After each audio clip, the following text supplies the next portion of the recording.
Ibu akan cek kondisi kelas dulu ya. Ayolah, silakan dipungut itu sampahnya dulu.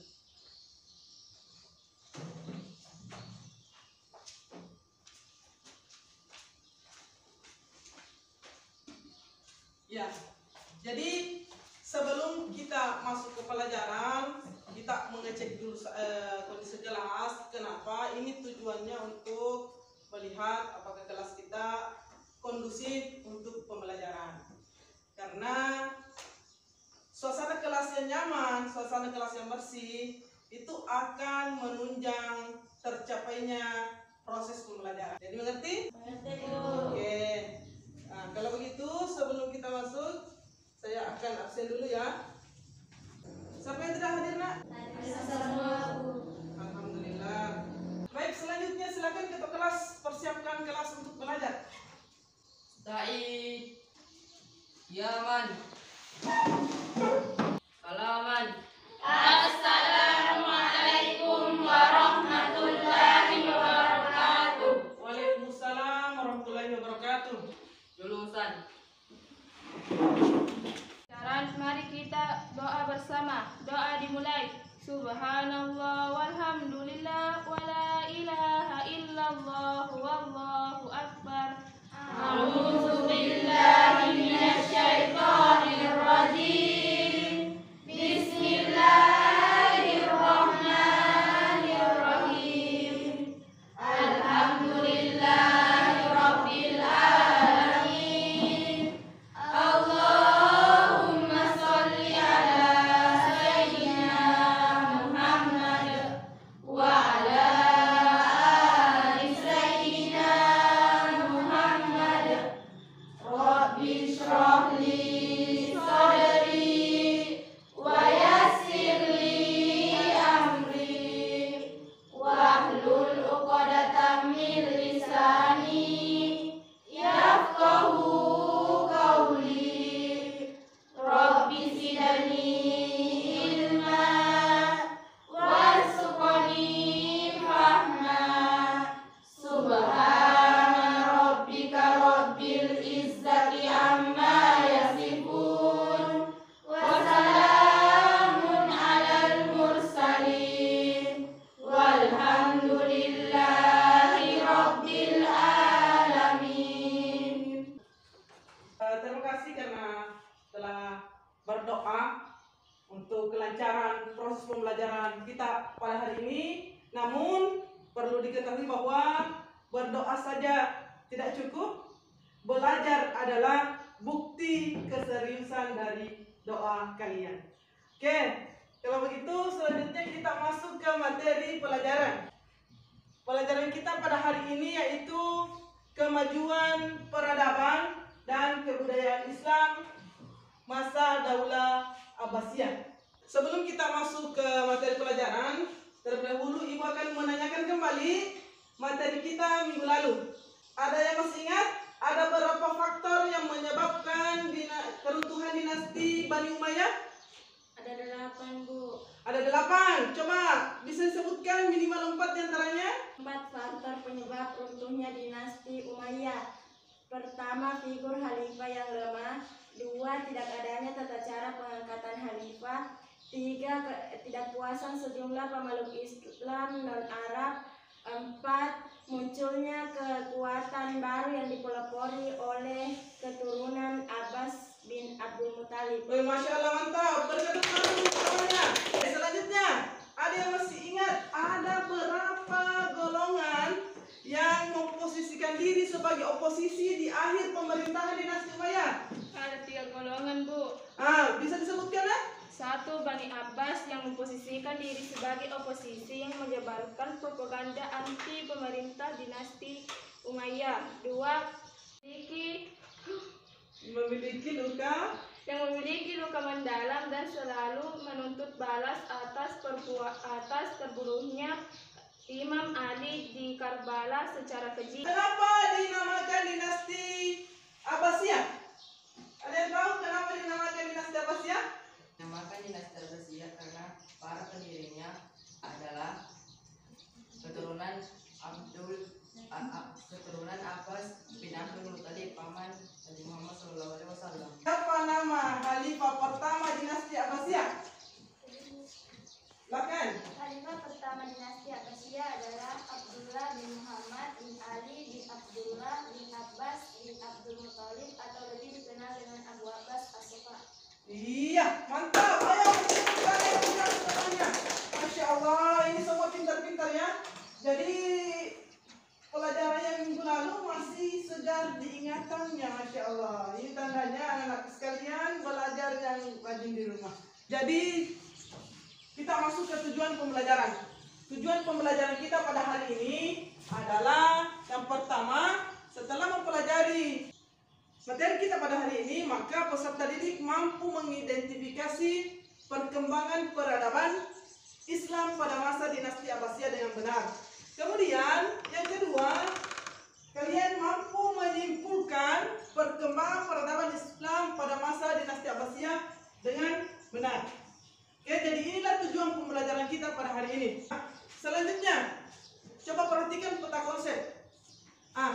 Kemajuan peradaban dan kebudayaan Islam pada masa Abbasiyah. Yang pertama, perkembangan ilmu pengetahuan. Jadi inilah gambaran tentang materi kita pada hari ini. Ada beberapa faktor yang menyebabkan sehingga ilmu pengetahuan pada masa dinasti Abbasiyah ini meningkat pesat atau berkembang. Yang pertama yaitu terjadinya asimilasi.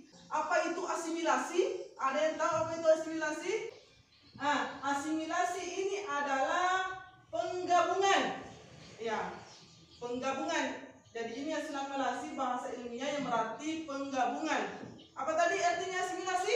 Penggabungan. Oke, jadi kalau kita melihat ini terjadinya asimilasi budaya, bahasa, pengetahuan antar bangsa dan bangsa lain. Ada penggabungan bahasa dan pengetahuan dari bangsa yang satu ke bangsa yang lain. Selanjutnya yang kedua. Yang kedua adalah penertiban administrasi pemerintahan. Pembentukan beberapa departemen yang membantu khalifah menjalankan pemerintahan. Di antaranya yang pertama yaitu Diwanul Kharij. Apa itu Diwanul Kharij? Adalah departemen luar negeri. Kalau kita kaitkan dengan Indonesia, berarti dia ini kedudukannya setara dengan kementerian. Ya, dia kementerian kan membantu presiden dalam menjalankan pemerintahannya. Sama ini. Jadi departemen ini adalah membantu khalifah menjalankan pemerintahannya. Kalau kita mengaitkan dengan Indonesia, kira-kira ini kementerian apa ini? Menteri Luar Negeri. Kementerian Luar Negeri, Menteri Luar Negeri. Diwanul Jundi. Apa itu Diwanul Jundi? Diwanul Jundi adalah departemen yang bergerak di bidang pertahanan dan keamanan. Lagi-lagi kalau kita kaitkan dengan Indonesia, kira-kira dia di kementerian apa ini? Kementerian Pertahanan dan Keamanan. Salah satu bukti peninggalan dinasti Abbasiyah yang masih ada sampai sekarang ini, khususnya di bidang pertanian. Kenapa itu sampai terjadi adanya bendungan, adanya irigasi? Karena pada zaman dahulu, bahkan sampai sekarang di Arab sana curah hujannya itu rendah, tidak sama di Indonesia. Makanya untuk mengairi kebunnya atau mengairi ladangnya, mereka membangun irigasi, mereka membangun bendungan, mereka membangun terusan. Jadi sungai Nil, sungai yang terpanjang, salah satu sungai yang terpanjang di dunia, dibuat terusan. Terusan inilah yang mengaliri air dari sungai Nil masuk ke perkampungan wilayah kota Baghdad ini. Ini saya ulangi kembali materi kita. Masih ingat tadi materinya tentang perkembangan ilmu pengetahuan? Ada beberapa faktor yang menyebabkan sehingga ilmu pengetahuan berkembang pada masa dinasti Abbasiyah. Ada 4 faktor. Ada yang bisa menyebutkan salah satu di antaranya? Coba, yang pertama apa tadi yang pertama? Terjadinya asimilasi budaya, bahasa, pengetahuan antara bangsa dan bangsa lainnya. Oke. Terjadinya asimilasi budaya, pengetahuan antar bangsa dan bangsa lainnya. Selanjutnya, masih ada yang ingat? Untuk di bidang administrasi dan pemerintahan, ada berapa departemen di sana? Ada 5. Ada 5 departemen. Coba kalau pada masa dinasti Abbasiyah itu masuk di departemen apa? Diwanul Kharij. Diwanul Kharij. Kharij. Kalau di Kementerian Pertahanan Indonesia dia masuk di mana itu? Diwanul Judi. Diwanul Judi. Jundi atau Departemen Pertahanan dan Keamanan. Keamanan. Ya, baik anak sekalian.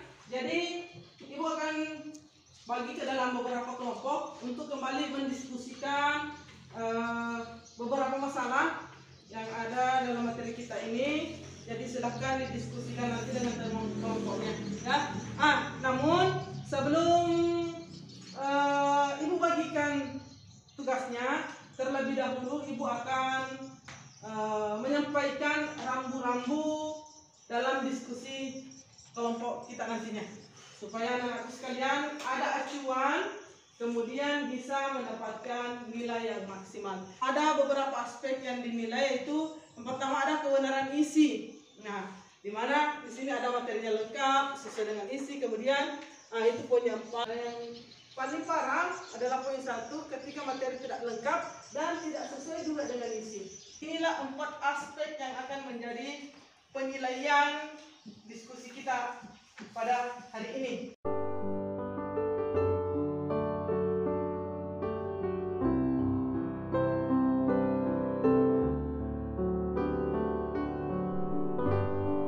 Bagaimana anak sekalian, sudah selesai diskusi kelompoknya? Selesai, Bu.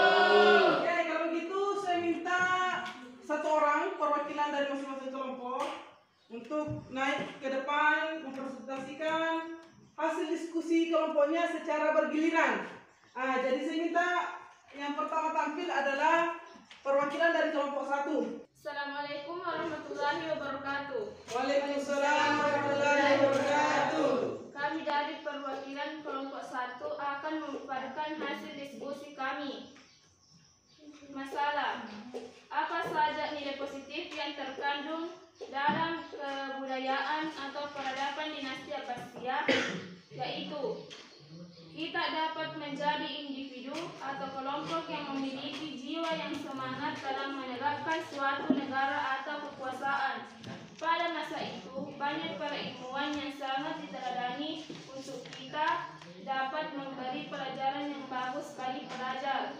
Inilah pemaparan hasil diskusi kelompok 1. Wassalamualaikum warahmatullahi wabarakatuh. Waalaikumsalam warahmatullahi wabarakatuh. Ya, sebelumnya berikan aplaus dulu untuk